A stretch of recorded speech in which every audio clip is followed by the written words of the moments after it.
Alright, hello, Chef Matt here again. We are going to be working on a bacon mac and cheese today. We've had a few requests, so I'm going to try to tell you how to make it as close to as I make it at school for the kids. And we have about 2 tablespoons of butter, a full packed cup of cheddar cheese, some breadcrumbs, a cup of milk, and 2 cups of vegetable stock. You can use any stock, chicken stock if you want. Yeah, I would say chicken or veggie would be best. If you don't have any stock, you can use water too, that's fine. It just won't be as flavorful. Alright, so we're gonna cook our noodles in a pot of water. I've got about 2 quarts of water here. I'm gonna cook these little shells here. You can use any pasta. You can use penne pasta. Large elbow macaroni is what I usually make at the school, but we are working with what we have in our kitchen.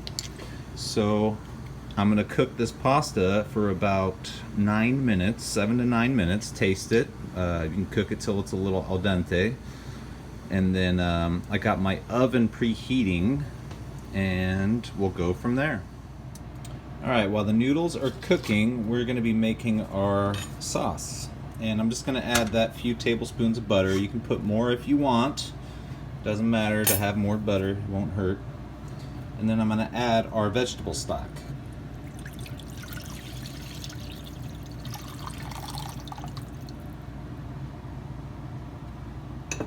And our cup of milk.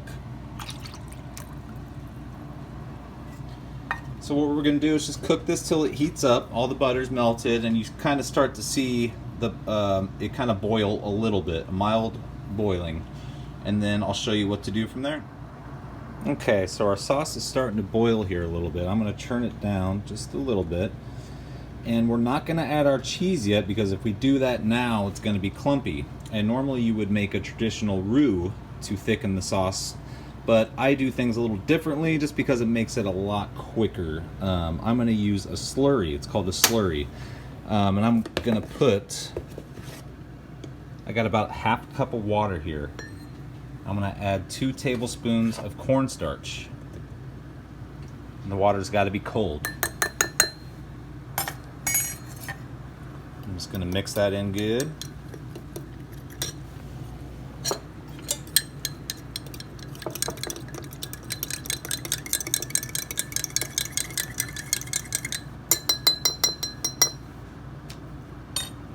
Okay, then I'm going to add it.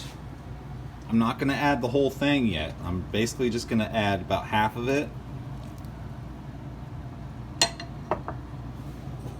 And I'm going to stir it in. And what you want is just kind of it to thicken up a little bit, not too much. You don't want it to be like a gravy. You definitely want to feel that it's thickening up.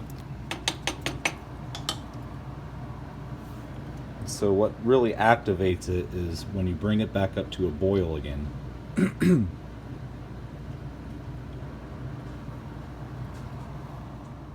Okay, so it's still a little thin, so I'm going to add the rest of my slurry.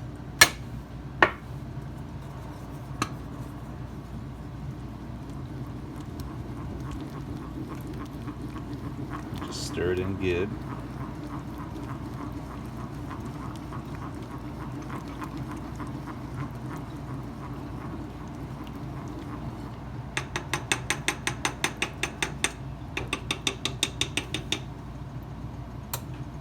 Starting to boil again, which we want.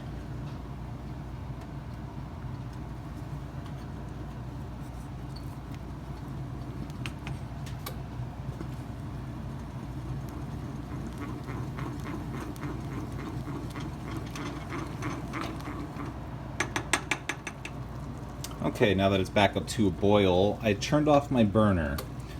And what I'm going to do is just dump all that cheese in there.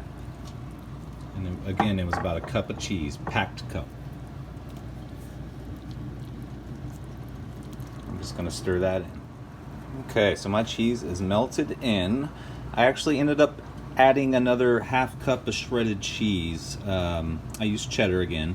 You can use any cheese. Jack cheese is good too. I really like Jack and Mac.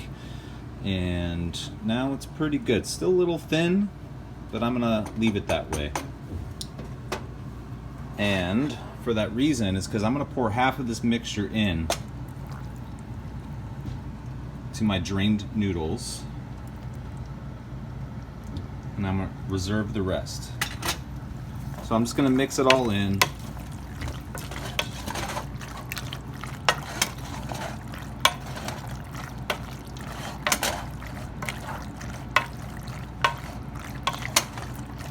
And what's gonna happen is I'm gonna let it sit for about 4 to 5 minutes.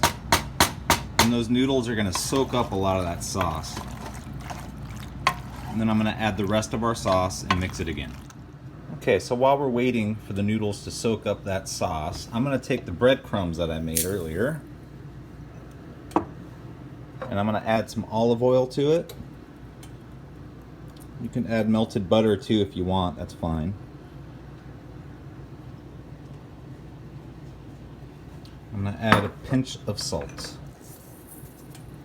I'm just gonna mix it up. The reason for this is so when I put it on top of my mac and cheese, it'll get a nice browning color to it when it cooks.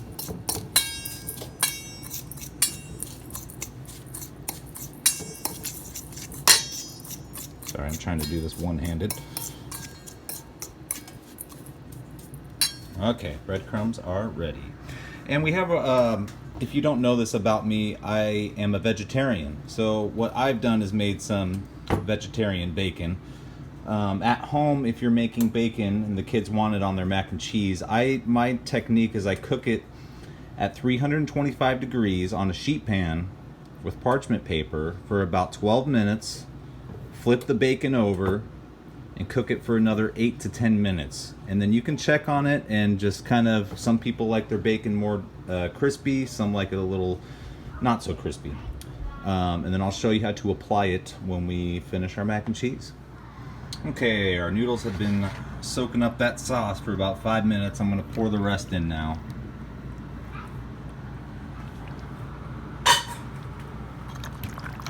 Mix it in.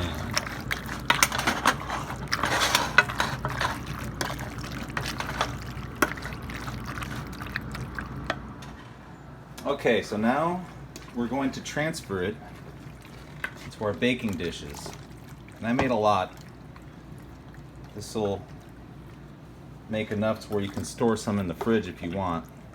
It's definitely enough for the whole family. I'm making 2 as well because my kids don't like the bacon or the fake bacon or breadcrumbs. So what I do is just sprinkle the bacon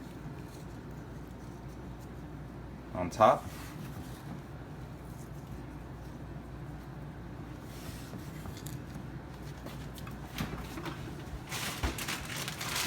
I'm gonna add a little bit more cheese.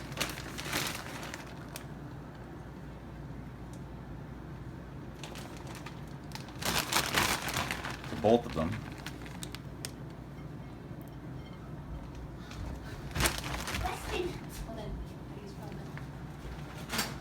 Okay, and then I'm gonna add the breadcrumbs.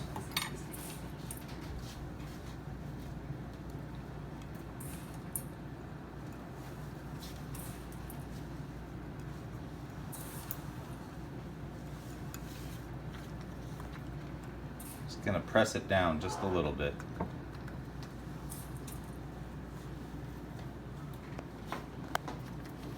Okay, then I'm gonna put it into the oven. I'm gonna cook it at 325 for about 10 minutes. And then I'll show you what I do from there. Okay, so I pulled out our mac and cheese without breadcrumbs after 10 minutes, and cheese is melted, it's hot, it's ready to go. And the bacon mac and cheese, what I did with the breadcrumbs and the bacon is I kicked up my oven to 500 and turned on the top broiler just to get a nice browning on the breadcrumbs, get it nice and toasty. Yeah, and that's it. That's the bacon mac and cheese. Hope you enjoy.